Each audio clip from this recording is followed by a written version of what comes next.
వీడియోల కోసం మా అమరావతి గళం ఛానల్ని సబ్స్క్రైబ్ చేసుకొని బెల్ ఐకాన్ నొక్కండి. పెదకూరపాడు నియోజకవర్గంలో Telugu Desam party, Bharatiya Janata party, Janasena party సంయుక్తంగా కూటమిగా ఏర్పడి బలపరిచినటువంటి అభ్యర్థి భాష్యం ప్రవీణ్ సంబంధించినటువంటి ఎన్నికల నామినేషన్ ర్యాలీ కార్యక్రమం అయితే అంగరంగ వైభవం జరుగుతుంది. ప్రజలు కూడా ఆయనకు అడుగుడుగున బ్రహ్మరథం పట్టారు. ఎక్కడ చూసినా కానీ ఆ పూలమాలలతో, గజమాలతో ఘన స్వాగతాలు పలికారు. ఈ అంశంపై మనతో మాట్లాడేందుకు తెలుగుదేశం పార్టీ రాష్ట్ర కార్యనిర్వహణ కార్యదర్శి కూడా కోటేశ్వరరావు గారు ప్రస్తుతం మనతో ఉన్నారు. ఒకసారి ఆయనతో మాట్లాడారు. సార్, నిజంగా ఒక రకంగా భాష్యం ప్రవీణ్ గారికి ప్రజలు బ్రహ్మరథం పట్టారు అనొచ్చు. ఏదంటే ఈ నామినేషన్ ర్యాలీ సందర్భంగా ఏం చెప్తారు? బ్రహ్మాండంగా 83లో ఏ విధంగా అయితే ఈ రాష్ట్రంలో తిరుగుబాటు చేసి ఆ రోజున కాంగ్రెస్ను ఓడించి తెలుగుదేశాన్ని తీసుకొచ్చారో అదేవిధంగా నేడు తిరుగుబాటు చేసి ప్రజలందరూ కూడా రాష్ట్రం గెలవాలి, ప్రజలు గెలవాలి, ఈ రాష్ట్రాన్ని సర్వనాశనం చేసినటువంటి జగన్మోహన్ రెడ్డిని ఈ రోజున మే 13వ తారీఖున ఏదైతే కాముణ్ణి కాలుస్తామో ఆ విధంగా ఓటు ద్వారా కాల్చడానికి ప్రజలు సిద్ధంగా ఉన్నారు. జగన్మోహన్ రెడ్డి ఏమన్నాడండి? 2014లో ఏం మాట్లాడాడు? నేను మద్యపాన నిషేధం చేస్తాను ఈ రాష్ట్రంలో అని చెప్పాడు. మద్యపానం 2019లో అదేవిధంగా మద్యపాన నిషేధం చేయకుండా నేను ఓటు అడగను అన్నాడు. చూశారు కదా, ఈ రోజున మద్యం 1,24,000 కోట్ల రూపాయల మద్యాన్ని ఈ రాష్ట్రంలో జగన్మోహన్ రెడ్డి అమ్మించాడు. అంటే ఆ మద్యం కూడా నాసిరకం మద్యం. ఆ మద్యం తాగటం వల్ల ఎంతోమంది ప్రజలు చనిపోయారు. ఎన్నో తాడుబెట్లు తెంచినప్పటికి కూడా జగన్మోహన్ రెడ్డికి ఆయన జేబులోకి డబ్బులు కావాలే తప్ప ప్రజల యొక్క ప్రాణరక్షణ లేకుండా చేశాడు. కాబట్టే ఈ రోజున ఈ యొక్క పెదకూరుపాట్లో బ్రహ్మరథం పెట్టారు ప్రజలు. మహిళలు ఎంతో ఉత్సాహంతో మంగళహారతులు పెడుతూ, అదేవిధంగా యువకులు కేరింతలు కొడుతూ, అదేవిధంగా వృద్ధులు, అవ్వాతాతలు కూడా చూడండి మా భవిష్యత్తును మాకు పెద్ద కొడుకైన చంద్రబాబు నాయుడు గారు మాకు ముఖ్యమంత్రిగా ఉన్నప్పుడు ఏదైతే పెన్షన్ పెంచాడో ఆ పెన్షన్ కానీ ఈయన ముఖ్యమంత్రి అయిన తర్వాత 3,000 పెంచుతానని చెప్పేసి దాన్ని కూడా 250 అని చెప్పేసి 5 సంవత్సరాలు పెంచుకుంటూ ఇప్పటికి 3,000 చేశాడు. దాదాపుగా 34,000 రూపాయలు అవ్వాతాతలకు ఎగ్గొట్టాడు అని చెప్పి వాళ్ళు అనుకుంటున్నారు. అందుకే ఈ రోజున అవ్వాతాతలకి చంద్రబాబు నాయుడు గారి ముఖ్యమంత్రి అయిన తర్వాత 4,000 రూపాయలు ఇస్తాడు. ఏప్రిల్, మే, జూన్ నెలలో 3,000 రూపాయలు కలిపి 7,000 రూపాయలు వాళ్ళకి అవ్వాతాతలకి ముఖ్యమంత్రి అయిన తర్వాత చంద్రబాబు గారు ఇస్తారు. మా దివ్యాంగులకు కూడా 6,000 రూపాయలు పెన్షను చంద్రబాబు నాయుడు గారు ఇవ్వబోతున్నారంటే ఇలా మా దివ్యాంగులు కూడా ఎంత ఆనందంగా ఉన్నారు. ఎందుకంటే ఈ దుర్మార్గుడు మమ్మల్ని పట్టించుకోలేదు. ఈ 5 సంవత్సరాల కనీసం మా దివ్యాంగులు పిలిచి మీ బాధలేంటి అని అడిగిన పాపాన ఏ ఎమ్మెల్యే పోలేదు, ఏ మంత్రి పోలేదు, ఏ ముఖ్యమంత్రి కూడా పోలేదు. దానికి గాను దివ్యాంగులందరూ కూడా రేపు తెలుగుదేశం పార్టీకి మద్దతు ఇస్తున్నారు. చంద్రబాబు నాయుడు గారు ముఖ్యమంత్రి చేస్తారు. ఎందుకంటే రాష్ట్రాన్ని కాపాడాలి. ఈ రాష్ట్రాన్ని చూసారుగా, రాజధాని లేని రాష్ట్రం ఏదంటే ఆంధ్రప్రదేశ్ రాష్ట్రం.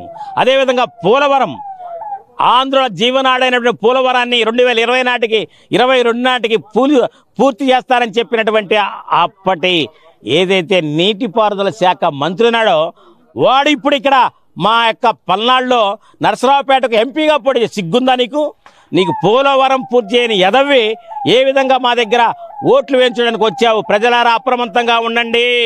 వాళ్ళ మాటలకు నమ్మి రైతు సోదరులారా, పోలవరం లేకుండా ఈ రోజున ఎర్రని ఎండలో పొలాలు బీటలు పారిపోతున్నాయి. పంటల పండగ రైతులు ఆత్మహత్య చేసుకున్నారు. అటువంటి తరుణంలో ఎక్కడో నెల్లూరు నుంచి వచ్చేసి ఇక్కడ మాకు శ్రీకృష్ణదేవరాయలు గారు పల్నాడు కోసం పనిచేశాడు. అనేక ప్రాజెక్టులు తీసుకొచ్చాడు. ఆయన గతంలో వైసీపీలో ఉన్నప్పటికి కూడా ఆయన రాష్ట్ర ప్రజల కోసం ఆలోచించాడు. అందుకోసం ఇప్పుడు ఆ రోజున ఇప్పుడు ఆ పార్టీలో ఉండలేక నేను అక్కడ ఉండకూడదని చెప్పేసి అతను కూడా కళ్ళు తెరిచి నేను రాష్ట్రాన్ని కాపాడుకోవాలని చెప్పి తెలుగుదేశం పార్టీలో చేరి మరలా ఎంపీగా పోటీ చేస్తున్నాడు. అతనే గెలుస్తాడని చెప్పి నేను తెలియజేస్తా ఉన్నాను. కోటేశ్వరరావు గారు, మీరేమన్నా పెన్షన్దారులకు పెన్షన్ పెంచుతారు, మాకు దివ్యాంగులకు కూడా పెద్ద మొత్తంలో పెన్షన్ ఇస్తారని చాలా హర్షం వ్యక్తం చేస్తూ చెప్తున్నారు. గతంలో చంద్రబాబు నాయుడు గారు పథకాల రూపంలో పప్పు బెల్లాలాగా డబ్బులు పంచిపెడుతున్నాడు జగన్మోహన్ రెడ్డి. ఆంధ్రప్రదేశ్ రాష్ట్రం శ్రీలంకగా మారిపోబోతుందని చెప్పన్నారు. మరి రేపు రోజున ఇవన్నీ జరిగితే మరి శ్రీలంక కాదంటారా? జగన్మోహన్ రెడ్డి రాష్ట్రానికి వచ్చే సంపదను దోచుకొని అప్పులు తీసుకొచ్చి ప్రజలకు ఇస్తున్నాడు. రాష్ట్రంలో వచ్చే సంపదని ప్రజలకి సంక్షేమ కార్యక్రమాలకి చంద్రబాబు నాయుడు గారు ఇస్తారు. సంపద సృష్టించే శక్తి చంద్రబాబు నాయుడు గారికి ఉందండి. అమరావతి నగరం కనుక కట్టి ఉన్నట్లయితే ఇప్పుడు మనకు 10,000 ఎకరాలతోటి దాదాపుగా 4 లక్షల కోట్ల రూపాయలు ఆదాయం వచ్చేది. ఆదాయం లేకుండా చేశాడల్లా జగన్మోహన్ రెడ్డి చెప్పండి. ఆ ఆదాయం లేకుండా చేసి రాష్ట్రం అప్పుల పాలు చేసి ఆ అప్పుల్ని పేదవాళ్ళకి ఇచ్చేసి రేపు పేదవాళ్ళని ఎత్తినేస్తున్నారు. చూడండి, ఈ 10,000 రూపాయలు ఇస్తున్నాడు, వాళ్ళ దగ్గర నుంచి 90,000 రూపాయలు గుంజుతున్నాడు. నిత్యావసర సరుకులు కావచ్చు, వాళ్ళ పిల్లలటువంటి చదువుకునే పుస్తకాల మీద రేట్లు కావచ్చు, బట్టల మీద కావచ్చు, అనేక రకాలుగా నిత్యావసర వస్తువులు అన్నీ పెంచేశాడు. పెట్రోల్ ధర చూడండి, ఈ 29 రాష్ట్రాల్లో అత్యధిక ఉన్న రాష్ట్రం ఏదంటే పెట్రోల్ ధర ఆంధ్రప్రదేశ్. చూడండి, రోడ్లకు కూడా చెస్ విధిస్తున్నాడు. రోడ్లు రిపేరు చేయడానికి లీటర్కి ₹1 వసూలు చేస్తున్నాడు. కనీసం ఒక్క రోడ్డే చూడండి, ఇప్పుడు ఈ రోడ్డే చూడండి, మీరు చూడండి, రోడ్డు కనీసం గుంటలు పడితే ఈ 5 సంవత్సరాలకు ఒక మట్టి తట్ట కూడా వేయనటువంటి ఈ దుర్మార్గుడు ఆర్థిక నేరస్తుడు. అతనికల్లా ఈ అధికారాన్ని ఉపయోగించి వ్యాపారం చేస్తున్నాడు. మద్య వ్యాపారం చేశాడు, ఇసుక వ్యాపారం చేశాడు, ఎర్రచందనం వ్యాపారం చేశాడు. ఆ విధంగా రాష్ట్రాన్ని దోచుకున్నాడు. అందుకే ఈరోజు ప్రజలంతా కూడా గందరగోళంగా అయోమయంగా ఎంతో బాధలో ఉన్నారు. వాళ్ళ మీద నిజాలు చెప్తే వాళ్ళ మీద కేసులు పెట్టాయండి. ఎవడైనా కేసులు పెడతారు చెప్పండి? మాట్లాడితే కేసులు. దళితుడు నా దళితులు అంటాడు. చూడండి, దళిత డాక్టర్ కాదా సుధాకర్ గారు? సుధాకర్ ఏమడిగాడండి? మాస్క్ అడిగిన నేరానికి ఆయన ఆ విధంగా మాస్క్ అడిగిన నేరానికి ఎర్రని ఎండలో 2 రెక్కలు విరిచి అతన్ని నడి రోడ్డు మీద చంపినటువంటి దుర్మార్గుడండి. అదే విధంగా ఒక ఎమ్మెల్సీ అండి, ఒక ఎమ్మెల్సీ అతని డ్రైవర్ని చంపేసి కారులో తీసుకొచ్చి డోరు డెలివరీ చేసినటువంటి వ్యక్తిని ముఖ్యమంత్రి పక్కన తిప్పుకుంటున్నాడే. వాళ్ళ బాబాయిని చంపినటువంటి ఎంపీ అండి అవినాష్ రెడ్డి. ఆ అవినాష్ రెడ్డిని ఈ విధంగా చేశాడని చెప్పేసి వాళ్ళ అక్కా చెల్లెలు ఇద్దరు కూడా మా అన్నకి ఓటు వేయబాకండి అని వాళ్ళు కూడా విజ్ఞప్తి చేస్తున్నట్టు. ప్రజలారా ఆలోచించండి. అన్నము తినే ఆంధ్రావాడు ఎవడైనా సరే జగన్మోహన్ రెడ్డికి ఓటు వేస్తాడా? ఆలోచించండి ప్రజలారా. వేయకూడదు దయచేసి, మీ పిల్లల భవిష్యత్తు కోసం. ఎందుకంటే భావితరాల కోసం. నిరుద్యోగులకి చూశారు కదా, ఉద్యోగాలు లేవు.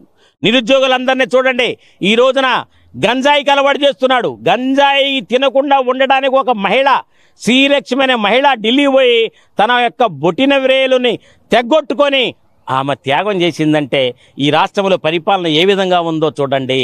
ఆమె చెప్పింది ఇక్కడ అధికారులకి, ఈ రాష్ట్రంలో గంజాయి విచ్చలవిడిగా ఉంది, యువకులు పాడైపోతున్నారు, ఆ యువకులు గంజాయి తాగి రేపులు చేస్తున్నారు, అనేక రకాలుగా మహిళలను ఇబ్బంది పెడుతున్నారని చెప్పేసి ఆమె ఆవేదన వ్యక్తం చేస్తే ఆమె ఎంత బాధ ఉంటే ఆమె వేలు నరుక్కుంటుందండి.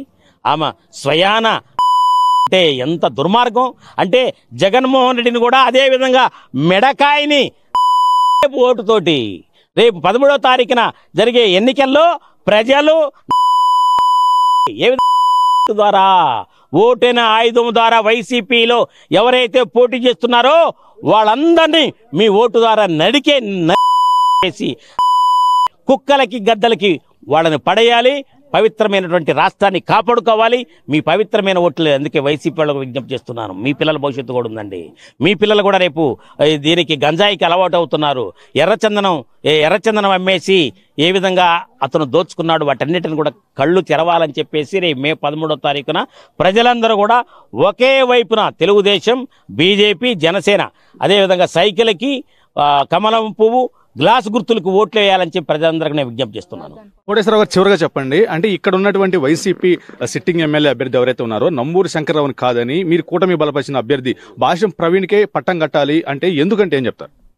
ఎందుకంటే చూశారు కదా ప్రజలంతా, ఇక్కడ ఇసుక దోచుకున్నాడు. ఇసుక మొత్తం ఏ విధంగా అయితే రాత్రి 24 గంటలు కూడా లారీలు నడిపి ఆ రోజున రైతులకి 1000 రూపాయలకు దొరికే ట్రాక్టర్ని 5000కి 6000కి ఏ విధంగా అమ్మాడో ఆ డబ్బంతా ముఖ్యమంత్రికి ఇక్కడ శంకర్రావు దోచుకున్నారు. కాబట్టి శంకర్రావుని ప్రజలు రేపు ఎట్టి పరిస్థితుల్లో కూడా ఓట్లు వేయరు. అదే చెప్పారు కదా, అన్నం తినేవాళ్ళు ఎవరైనా ఓటు వేస్తారా? నేను అనడమే కాదు, గతంలో ఉన్నటువంటి ఎవడంటే మన గన్నవరం పోటీ చేస్తున్నటువంటి వంశీగాడు ఏం మాట్లాడాడు?